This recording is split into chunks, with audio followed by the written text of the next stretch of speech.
There is a fresh flashpoint between Aam Aadmi Party and the BJP, and this time it is over schools. Aam Aadmi Party leader and Delhi's Deputy Chief Minister Manish Sisodia visited government schools in Gujarat's Bhavnagar constituency and attacked the ruling BJP government for their alleged failure to improve the state's education system. On the other hand, BJP leaders made subsequent visits to Delhi government schools and tweeting a video, West Delhi BJP MP Parvesh Singh claimed that children were forced to study in a building that was declared dangerous. Remember, Aam Aadmi Party is intending to take on BJP in Gujarat in the assembly elections later this year.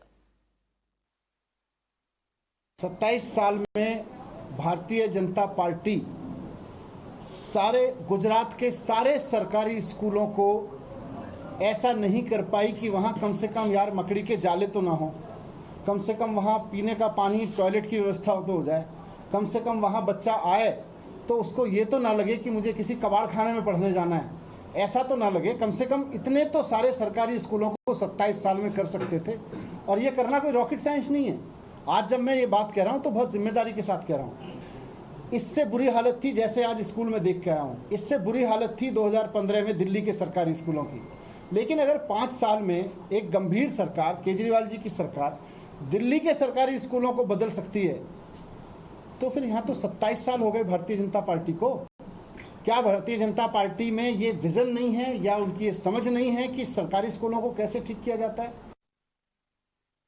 And my colleague Pulkit Nagar now joins me on the phone line for more on this. Pulkit, आम आदमी party और BJP में फिर से एक बार बहस हो रही है और इस बार स्कूल्स बहस का मुद्दा है।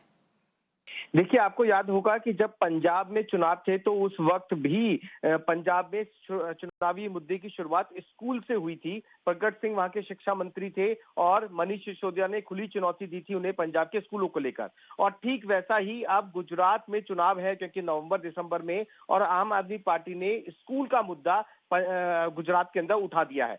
उसी के जवाब में जो दिल्ली के सांसद हैं वो भी लगातार दिल्ली सरकार के स्कूलों का दौरा कर रहे हैं, जिसका स्वागत खुद मनीष सिसोदिया ये कह के कर रहे हैं कि चुनाव के दौरान स्कूल और अस्पताल का मुद्दा उठना चाहिए और मैं स्वागत करता हूं कि सांसद जाएं स्कूलों को देखें। और साथ ही उन्होंने गुजरात के शिक्षा मंत्री की विधानसभा के स्कूलों के हालात कल जाकर दिखाए थे, जिसमें जीतू भाई का जो विधानसभा क्षेत्र है भावनगर, वहां के 2 स्कूलों को उन्होंने चुना और उनकी तस्वीरें कल सोशल मीडिया से लेकर तमाम जगहों पर चलाई गई और वो खुद मनीष सिसोदिया वहां पर गए, जहां पर उन्होंने ये मुद्दा उठाया कि क्या हालात है 27 सालों में गुजरात के अंदर स्कूलों के। जिस स्कूल की तस्वीर मनीष सिसोदिया ने कल दिखाई वो वाकई खराब स्कूलों की हालात थे वहां पे भावनगर के, और इसी का जवाब देने के लिए दिल्ली के सांसद भी दिल्ली के स्कूलों में कल गए थे। जी पुलकित, शुक्रिया इस पूरी जानकारी के लिए। One positive emerging from this entire battle is that at least the political discourse is shifting to the issues which actually matter, and that is of course education.